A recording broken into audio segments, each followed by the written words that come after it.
health and a little wealth and a lot of love. Corruption in the food industry. This is where I think we talk about insurance, you talk about healthcare, you talk about everything. This is something that I think is so overshadowed. And I think it's probably one of the biggest reasons why we are in this epidemic or pandemic. You tell me, I always forget. Obesity is an epidemic or pandemic? I would say it's becoming a pandemic. It's becoming a pandemic, yes. Right? And you would define those two terms for everybody, epidemic and pandemic, really quick. Everyone should know because COVID, but... Epi is more a focused area, right. Whereas pan is a more expansive. Worldwide. So just kind of like the COVID pandemic because the entire exactly. world. And so I think it's spreading to different countries, especially developed countries. Right. Where it's just you have access to all of these ultra processed foods and fast food restaurants. Exactly. And so guys, the reason why I bring this up is because it is so overlooked. You know, you look at someone individual, let's say that they're overweight or they're obese and they have a food addiction, or they don't have a food addiction, they have PCOS, or hey, they don't have a PCOS, they have genetic predisposition of being fatter. You know, but at the same time, look at the fucking food industry. Like, this is a real serious thing, especially here in the United States. Like, you could put products by products. Like, for example, a Fanta orange, I'll never forget it. It's like burned in my memory here. You look at a Fanta orange in the UK, and it's orange juice with some additives. A Fanta here, it is bright fucking orange, has sugar and all these additives, like 80 grams of sugar for this one 12-ounce. And you see these kids running around the playgrounds drinking sugar water, and you're just thinking in your head like, this is the problem, and it's addictive. And one thing they said, and I'm sorry, I'm asking you, but I got to react to this. The one thing they said in the show was, you're not the number one drug here, Ozempic. The number one drug in America, it's sugar. And it's true. I got chills on that. It's so true. But it just really goes beyond the foods that we know. I mean, we know that sodas are full of sugar, and that a lot of these cereals like Lucky Charms and Fruit Loops why is it so good though? We know that those are high in sugar, but it's like childhood in a box. But it's hard to find stuff. Even when I was making the Mississippi pot roast the other night, which is our Friday tradition here at the Susan Scrubs household, and it's a Whole30 recipe, and so I put all of the ingredients in there that are supposed to be clean ingredients, and then you're looking to try to find the pepperoncini peppers, and even at most of the grocery stores, you look at, if you're going to get the only pepperoncini peppers that are available, they're on the pickle aisle. And most often it has yellow number 7 or whatever. It has artificial ingredients just as preservatives. So you can't even find something as an ingredient to make dinner without it having added chemicals that can be dangerous to your health. Right. Right. And I will say this, like the food administration, the food companies here in America, they will specifically add addictive chemicals to make it taste better, to make it taste sweeter. So you have no choice but be addicted. You know, and growing up, like I feel like health wasn't a widely known thing. It really wasn't.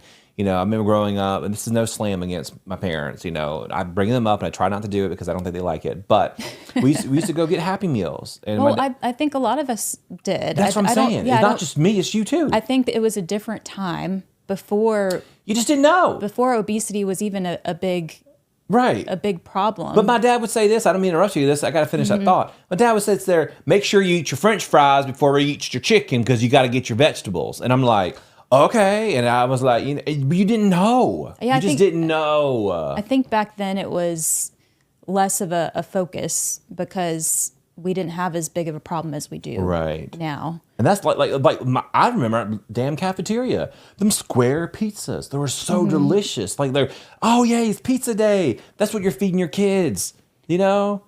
And so, I think it's still like that. I think I think it's like that. Oh, and the sugar cups. There's like 30, 40, 50 grams of sugar in this little fruit cups. Yeah. I used to, fruit cups, I love those. And I would drink the juice at the end, knowing I did not know. I thought it was just fruit juice. No, it's sugar juice. And juices. I'm sorry, I am not letting you talk. One last thing, and I'm going to shut up and let you react to it. I apologize, but this gets me fired up because this ain't fair. I used to drink a bunch of juice in college thinking I was doing healthy. Mm-hmm. And then fast forward 10 years later, 20, whatever it is, 20 years, 20 or whatever. It is sugar and additives and 5% juice. I was killing myself. And I think it's probably marketing that makes it this way, but one delicious Welch's at a time, I was killing myself. I would have plenty of patients who, we're talking about diet and lifestyle and how to manage their diabetes and just couldn't figure out why are they still having sugar issues? Why is their blood sugar still so high? And then spending enough time to say, okay, I want you to tell me exactly what you had for breakfast, what you had for snack, what you had for lunch, what you had for dinner. And this is why Emily would come home at 10 p.m., 11 p.m. at night. And not just... because she spent too much time with her patients. She cares, guys. And not just what you're eating, but what you're drinking too. And they're like, oh, well, I drink, orange juice. Or there is this special type of smoothie that they thought was a health smoothie that they thought was benefiting. They were getting these greens or they were getting fruits and veggies, but it's just drinking straight sugar. And there are food products out there that are marketed as healthy foods, right, which is criminal. I think it is criminal. And I think here in America, they just kind of run rogue. But if you think about politicians and lobbyists and all that, which we will not talk about because we don't have enough time for today. Oh, well, but that's a part of it. It's a huge part of it. And that's the thing, guys, we don't look at, like when you think about obesity, you think about the pandemic of obesity. Obesity is a disease. You're looking at isolated individuals, you're looking at doctors, you're looking at insurance companies, and then you're not looking at food companies. You got to look at food companies. I'm super, super aggressive about that topic, apparently. Well, this is a quote that I saw in an article talking about the corruption in the food industry, but they say that these powerful companies have a monopoly, that 80% of the market share of the grocery items that we have access to are owned by these same big 3 or 4 brands, big food companies. Yeah. And they said it's from seeds and fertilizers to slaughterhouses and supermarkets. So it's not just the marketed food that's on the shelves. It's they're dictating what the farmers are able to even grow because they have a monopoly on how much money they're going to give farmers for certain foods. That's right. That's the dangerous side of capitalism. So just turning the gears on wealth a little bit. We did a whole episode of socialism versus capitalism and where I stand on that.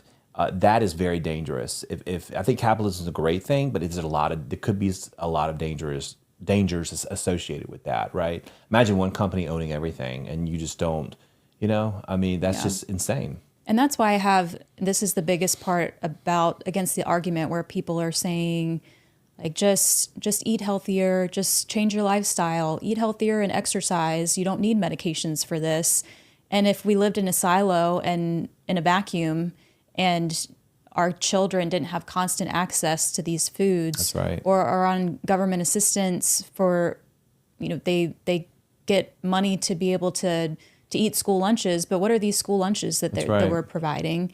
And there are vending machines at every corner. That's right. We even talked about, we were at the YMCA working out the other day, and one of the vending machines actually had on the health choice in green. It was all organic looking, and healthier on the go choices. And then if you actually look to see what's in the vending machine, it's still all Cheetos and Fritos and were they baked and Cheetos candy. or just No, it was all gosh. Candy bars, and it's just it's cheap. It's cheap. It's easy to process. It's so crazy to me how cheap processed food is less expensive than broccoli. But guys, it's done by design. Well, the other thing too is done by design. It should be more expensive making processed food. There's a nutritionist that I follow who talks about even going into pharmacies like CVS and Walgreens. If you think about it, it's supposed to be a drug pharmacy. It's supposed to be kind of a medical establishment, if you think about it, or a health establishment.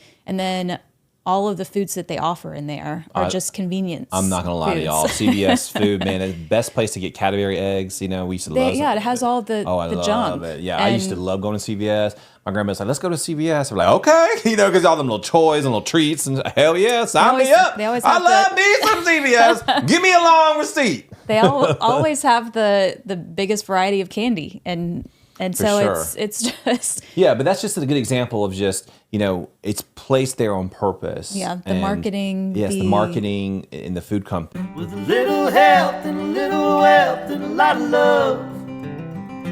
That's the life that we live. Suits and scrubs.